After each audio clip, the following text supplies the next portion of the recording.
El tema de pensiones de lujo es un tema que enfuria a la población. La gente realmente se indigna cuando sabe que hay personas que reciben del Estado pensiones del orden de 10 millones o más. Y tenemos, por ejemplo, en la Junta de Pensiones del Magisterio, por lo menos 200 personas que reciben pensiones superiores a los 5 millones de colones. En términos generales, uno se puede oponer a pensiones que son tan elevadas, que representan un alto costo para el Estado y que desmejoran la distribución de la renta, especialmente cuando vemos que, por otro lado, las pensiones que paga la Caja de Seguro Social son bastante modestas y están sujetas a topes importantes, independientemente de si la gente cotizó mucho para el régimen de pensiones. O sea, una persona que tiene un alto salario cotiza también alto y su pensión está limitada a un monto máximo de alrededor de 2 millones de colones.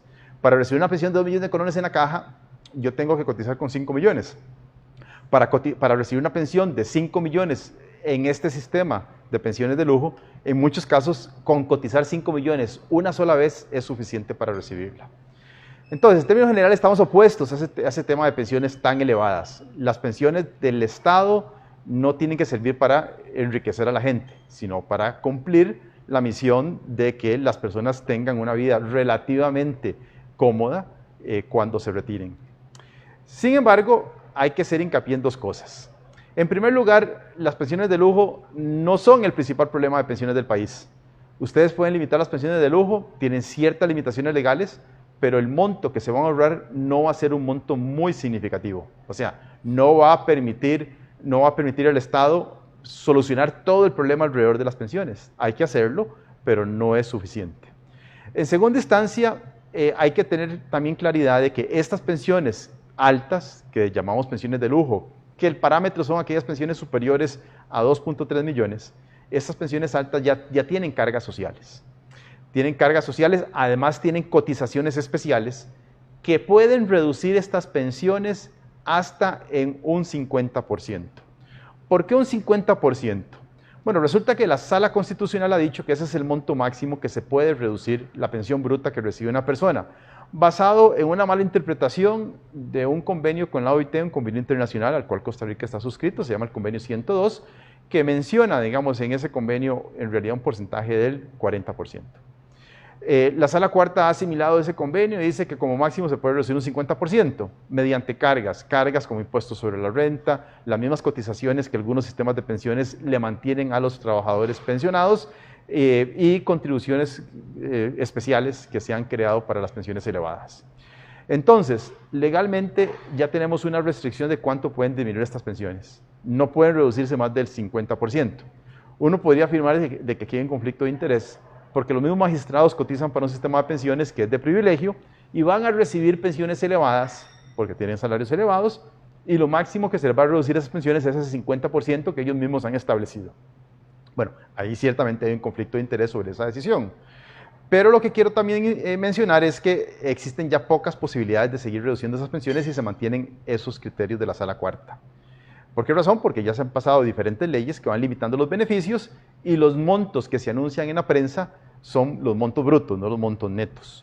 O sea, cuando se anuncia cuánto el gobierno gasta en pensiones de lujo, no se está tomando en cuenta cuánto recauda mediante cotizaciones y contribuciones solidarias que se llaman a estos sistemas de pensiones.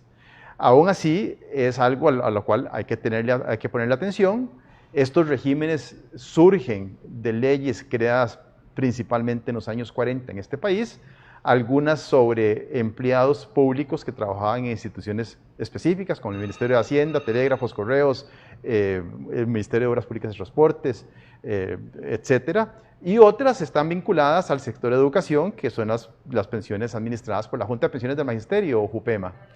Estas pensiones eran muy generosas, pagaban, como les digo, hasta el mejor salario cotizado durante la historia laboral y además permitía que las personas se retiraran con años de servicio sin edad. Entonces era común observar personas de 50 años o menos recibiendo pensiones muy elevadas. Eso se cambió en el año 92, luego de aprobar una ley que se llamó la Ley Marco de Pensiones, que creó otros regímenes para los empleados públicos, especialmente funcionarios de la educación, creó un sistema paralelo al de la Caja, en donde se cotizan, pero en este sistema paralelo aún persisten, digamos, algunos beneficios sobre los cotizantes de la Caja, porque el Estado cotiza más el Estado cotiza un 8,75%, por ejemplo, para el magisterio, mientras que para la Caja del Seguro Social el Estado cotiza como patrono un 5%. Entonces, hay una diferencia que se magnifica, por ejemplo, cuando uno observa el sistema de pensiones del Poder Judicial, en donde el Estado cotiza más del 14% para ese sistema de pensiones. Entonces, tenemos al mismo Estado creando desigualdades entre empleados públicos que incluso podrían desempeñar actividades similares. O sea, ustedes tienen una persona que capacita gente en el INAH, tiene gente que capacita gente en la universidad, y el funcionario universitario pues tiene un sistema de pensiones de privilegio o bajo condiciones privilegiadas en comparación con el del INAH, que cotiza para la Caja del Seguro Social. Bueno, resulta que este sistema de JUPEMA mantiene ciertas ventajas como la edad de pensión. Hoy por hoy la edad de pensión en JUPEMA es de 55 años un mes. Eso significa que comparado con la Caja, que recientemente aprobó el cambio para que las personas se jubilen a los 65 años, pues hay una diferencia importante. El sistema de JUPEMA es sostenible en este momento. Se estima que no va a generar un déficit sino entrado a los años 50, y en el futuro pues va a ser necesario ajustar esa edad de pensión con el fin de darle sostenibilidad al sistema. Porque recordemos que tanto el sistema de pensiones de JUPEMA como el del Poder Judicial tienen garantía del Estado, lo cual significa que el Estado tiene que hacerle frente a cualquier faltante que surja en el futuro. Por eso es que lo ideal desde el punto de vista de pensión y de política de seguridad social del país es que tengamos un sistema de pensiones que podría estar diferenciado por tipo de empleado, pero que el Estado contribuya por igual independientemente del sistema de que se trate. Si hay un grupo de trabajadores que quiere tener una mayor pensión, esa mayor pensión debería basarse en un esfuerzo contributivo mayor del trabajador, no del Estado, porque ese esfuerzo, digamos, contributivo individual en comparación con el del Estado no se generaliza a toda la sociedad, sino que es específico a lo que la persona desea tener como pensión, y eso hace un sistema mucho más justo.